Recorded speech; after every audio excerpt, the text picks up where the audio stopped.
आपको ये बताना चाहता हूं, इनकी सोच, इनकी नीति बिल्कुल अलग है।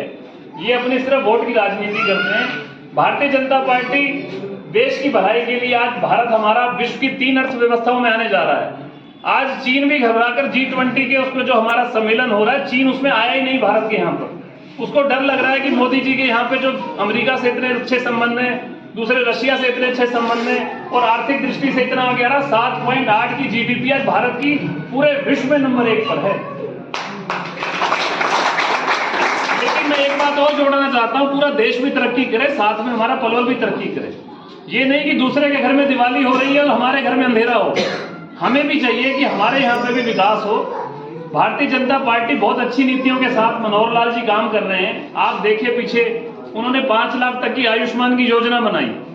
उनका सोच क्या थी? उनकी सोच ये थी कि कोई गरीब आदमी है, किसी को अगर स्वास्थ्य से रिलेटेड कोई दिक्कत आती है और वो इलाज नहीं करा सकते, तो आयुष्मान कार्ड के द्वारा 5 लाख तक का बीमा उनका हो रखा है। उनकी सोच गरीब आदमी के तक कल्याण और योजनाओं का लाभ पहुंचाने की है। लेकिन जो मुख्यमंत्री को योजना बनाता है, उसको पहुंचाना जनता तक प्रतिनिधि का काम होता है। तो मैं आपको ये बात इतना कहना चाहता हूं कि अगर कल को मेरे को आपके आशीर्वाद से कोई मौका मिला, तो जो योजनाएं हमारी पार्टी बना रही है, खाली योजनाओं में पहुंचाने का काम नहीं करेंगे लोगों तक। हम भी बताएंगे यहाँ से कि क्या चीजें और बननी चाहिए, हमारे इलाके की क्या दिक्कत है, उसको भी सम्मिलित किया जाए अपनी सारी की सारी योजनाओं में।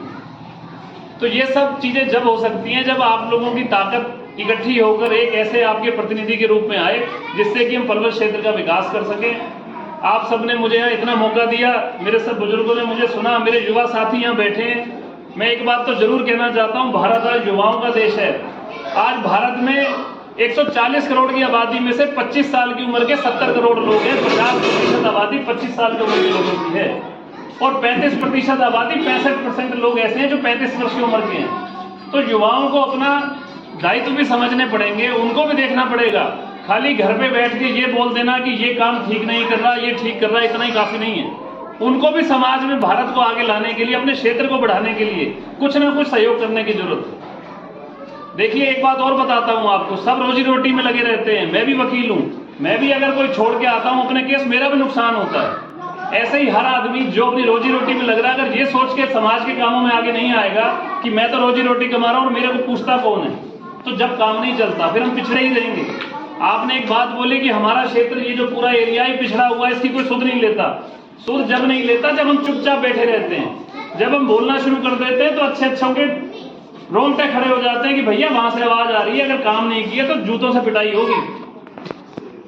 तो मैं आपसे कहना चाहता हूं, अपनी शक्ति को पहचान के 5 साल में एक बार चुनाव आता है। अगर हम 5 साल में उस मौके को खो देते हैं तो उसके बाद दोबारा 5 साल पछताना ही पड़ता है। उसके अलावा हमारे पास कोई चारा नहीं रहता। इसलिए मैं आप सबसे एक बार पुनः आपको सिर्फ विश्वास दिलाना चाहता हूं कि कभी कोई आपकी तरफ से मेरे को आशीर्वाद रहा, और आगे मैं खूब अपनी तरफ से तैयारी कर रहा हूं। भारतीय जनता पार्टी लोकतंत्र में विश्वास रखती है। जो कुर्सी पे पीछे बैठा है वो भी आगे एमएलए बन सकता है। खाली राजीव कत्याल या दीपक मंगला नहीं, कोई भी जो गरीब से गरीब व्यक्ति है, अगर पार्टी को लगता है कि वो भी इस लायक है कि जनता की सेवा कर सकता है, तो उसको भी मौका है। राम सिंह जी खड़े हैं, राम सिंह जी को लगता है अगर इनको मौका है तो इनको भी आगे आना चाहिए और प्रतिस्पर्धा में रहना चाहिए। तो इसलिए मैं आपसे पुनः एक बार अपने लिए समर्थन भी मांगता हूं। अगर आपको लगता है मैं इस लायक हूं तो मेरा साथ दीजिए। साइड में जो आप देख रहे हैं YouTube channel, Facebook page, Instagram और ट्विटर हैंडल, इसको आप लाइक फॉलो करें। कमेंट बॉक्स में जाकर एक प्रतिक्रिया अवश्य दें और इस लिंक को ज़्यादा से ज़्यादा शेयर भी कर दीजिए, क्योंकि वोकल फॉर लोकल के लिए हमें आपका इतना सा सहयोग ज़रूरी है। यदि आप हमें सहयोग करेंगे तो निश्चित रूप से आपका अपने पलवल शहर का लोकल चैनल दिनों दिन रात प्रगति के पथ पर बढ़ता चला जाएगा। जैसे कि आप अब तक सहयोग कर रहे हैं, हज़ारों की तादाद में व्यूअर्स आ रहे हैं, जुड़ रहे हैं, लोग हमसे जुड़ रहे हैं। वो इसलिए क्योंकि हम चाहते हैं कि आपकी समस्या को बढ़ चढ़ कर हम पेश करें और प्रशासन और सरकार आपकी समस्याओं पर गौर करे और उसका निराकरण भी करे। धन्यवाद। जय हिंद, जय भारत।